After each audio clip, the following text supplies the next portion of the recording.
and the world are celebrating birth anniversary of the father of our nation, Mahatma Gandhi, from 2nd October this year. On this occasion, the General Overseas Service of All India Radio presents readings from an autobiography or the story of my experiments with truth. The reading from the autobiography is presented by Sri Gopalakrishna Gandhi, writer, teacher, and the youngest grandson of Kasturba Gandhi and Mohandas Karamchand Gandhi. The words of the Mahatma in the voice of his grandson. The Gandhis seem to have been originally grocers, but for 3 generations, from my grandfather, they have been prime ministers in several Kathiawar states.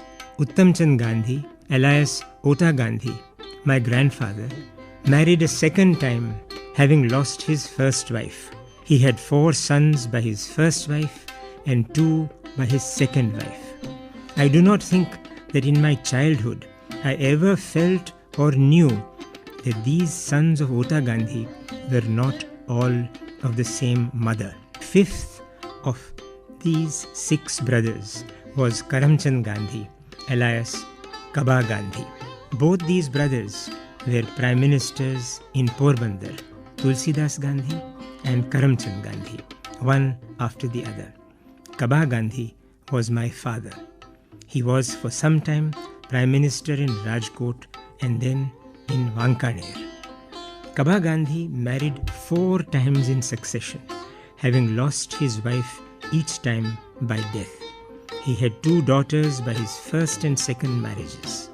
His last wife, Putlibai, bore him a daughter and 3 sons, I being the youngest. My father was a lover of his clan, truthful, brave and generous, but short-tempered. But he was incorruptible and had earned a name for strict impartiality in his family as well as outside. My father never had any ambition to accumulate riches and left us very little property. My father had no education save that of experience. At best, he might be said to have read up to the 5th Gujarati standard. Of history and geography, he was innocent, but his rich experience of practical affairs stood him in good stead in the solution of the most intricate questions and in managing hundreds of men. The outstanding impression my mother has left on my memory is that of saintliness. She was deeply religious. She would not think of taking her meals without her daily prayers. Going to Haveli, the Vaishnava temple, was one of her daily duties. As far as my memory can go back, I do not remember her having ever missed the Chaturmas. Living on 1 meal a day during Chaturmas was a habit with her. Not content with that, she fasted every alternate day during one Chaturmas. During another Chaturmas, she vowed not to have food without seeing the sun. We children on those days would stand staring at the sky, waiting to announce the appearance of the sun to our mother. Everyone knows that at the height of the rainy season, the sun often does not condescend to show his face. And I remember days when, at his sudden appearance, we would rush and announce it to her. She would run out to see with her own eyes, but by that time the fugitive sun would be gone, thus depriving her of her meal. That does not matter, she would say cheerfully. God did not want me to eat today. And then she would return to her round of duties. Of these parents, I was born at Porbandar, otherwise known as Sudamapuri, on the 2nd October 1869. I passed my childhood in Porbandar. I recollect having been put to school. It was with some difficulty that I got through the multiplication tables. To be at school at the stroke of the hour and to run back home as soon as the school closed, that was my daily habit. I literally ran back because I could not bear to talk to anybody.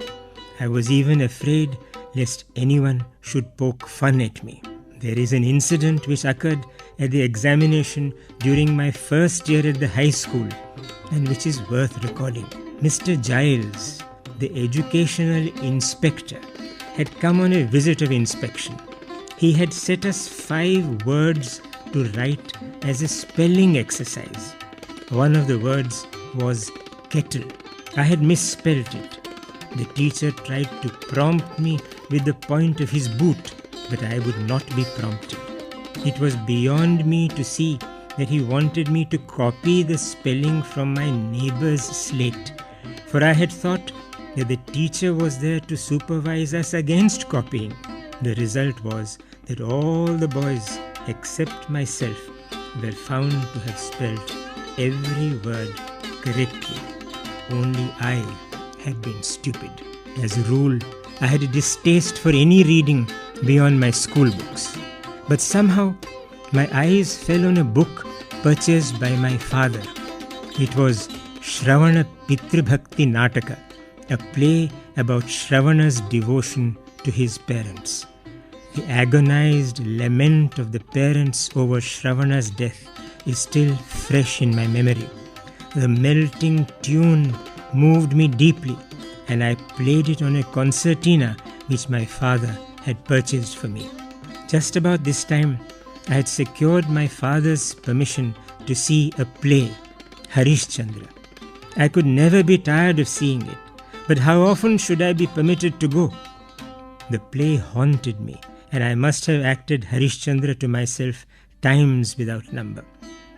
Why should not all be truthful like Harishchandra? Was the question I asked myself day and night. My common sense tells me today that Harishchandra could not have been an historical character. Still, both Harishchandra and Shravana are living realities for me, and I am sure I should be moved as before if I were to read those plays again today. It is my painful duty to have to record here my marriage at the age of 13. I was told that 2 girls had been chosen for me and had died in turn, and therefore I infer that I was betrothed 3 times. Marriage among Hindus is no simple matter. Months are taken up over the preparations, in making clothes and ornaments and in preparing budgets for dinners.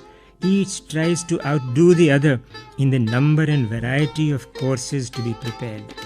Women, whether they have a voice or no, sing themselves hoarse, even get ill, and disturb the peace of their neighbors. These in their turn quietly put up with all the turmoil and bustle, all the dirt and filth, representing the remains of the feasts, because they know that a time will come when they also will be behaving in the same manner. I do not think it meant to me anything more than the prospect of good clothes to wear, drum beating, marriage processions, rich dinners, and a strange girl to play with.